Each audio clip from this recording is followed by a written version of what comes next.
ప్రత్యేక హోదాపైనే తొలి సంతకం అంటున్న షర్మిల 2024 ఎన్నికలు దగ్గర పడుతున్న సమయంలో ప్రత్యేక హోదా అంశాన్ని మళ్లీ తెరపైకి తెస్తోంది కాంగ్రెస్ పార్టీ. శుక్రవారం తిరుపతిలో జరిగిన భారీ బహిరంగ సభలో AP PCC chief YS Sharmila ప్రత్యేక హోదాపై డిక్లరేషన్ను విడుదల చేశారు. తమ ప్రభుత్వం అధికారంలోకి రాగానే రాహుల్ గాంధీ ప్రత్యేక హోదా మీద తొలి సంతకం చేస్తారని హామీ ఇచ్చారు.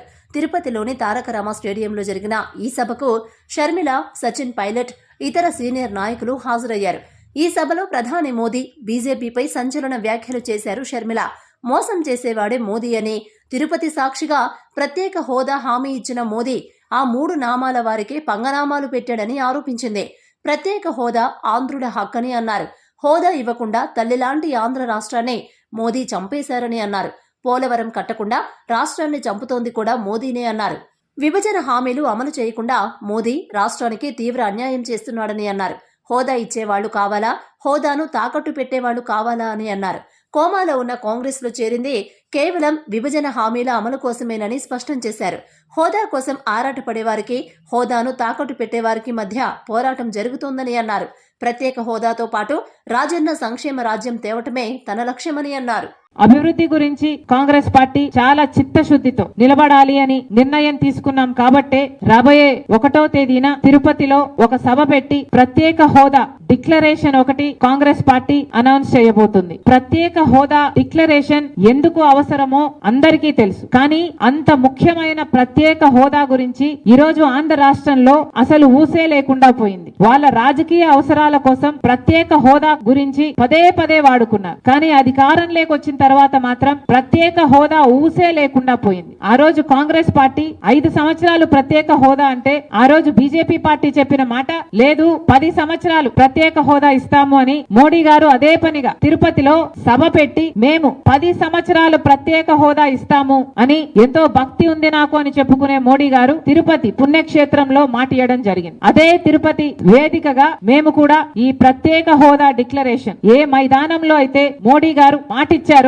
అదే వేదికగా అదే మైదానంలో Congress party special status declaration 1వ తేదీ సాయంత్రంన అదే వేదికగా ఒక సభ పెట్టబోతున్నాం. అసలు ప్రత్యేక హోదా వస్తే ఎన్ని మేలులు కలుగుతాయో ప్రజలందరూ కూడా మళ్ళొకసారి అర్థం చేసుకోవాలనే ఈ ప్రత్యేక హోదా డిక్లరేషన్ మేము తిరుపతి వేదికగా 1వ తేదీన పెట్టదలుచుకున్నాం. మన రాష్ట్రంలో 972 కిలోమీటర్ల సీషోర్ ఉంది. మనకు ఎన్ని పరిశ్రమలు వచ్చుండొచ్చు, మనం ఎంత అభివృద్ధి చెందుండొచ్చు, కానీ ఇవేవీ జరగలేదు. కనీసం రాష్ట్రంలో పట్టుమని 10 కొత్త పరిశ్రమలు కూడా రాలేదు. ఇదేనా కావాల్సింది? డిఎస్సి అన్నారు, మెగా డిఎస్సి అన్నారు. జగన్మోహన్ రెడ్డి గారు ఒక దగా డిఎస్సి ఇచ్చారు.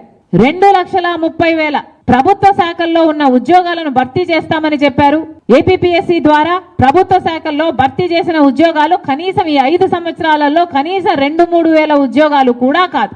ప్రతి సంవత్సరం జాబ్ క్యాలెండర్ ఇస్తామన్నారు. మళ్ళీ అది ఒక దగాయ్. ఇలా అందరినీ, బిడ్డల్ని, ప్రజల్ని మోసం చేసుకుంటూ పోతే ఇక మీకు విలువేముంటుంది? మీకు క్రెడిబిలిటీ ఏమున్నట్టు? అసలు ప్రత్యేక హోదా ఊసే లేకుండా పోయింది. ఈ రోజు ఇది చాలా ఆశ్చర్యం కలిగించే విషయం.